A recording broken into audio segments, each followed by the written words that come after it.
Bonjour, aujourd'hui j'aimerais partager un nouveau point de satisfaction avec vous. Je vous en avais communiqué un en espagnol il y a quelques jours et du coup j'aimerais vous en donner un autre qui concerne le russe cette fois-ci.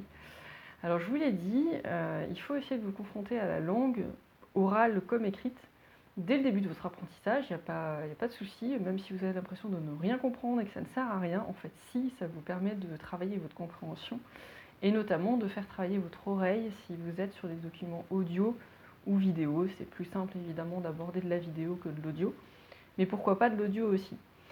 Et donc, j'étais pas du tout sur une phase d'apprentissage, je regardais un film tout simplement, et il se trouve qu'à un moment donné, il y a des personnages qui ont parlé en russe. Alors c'était très court sur la durée du film, mais il n'empêche que j'étais assez contente parce que finalement j'ai réussi à repérer des mots.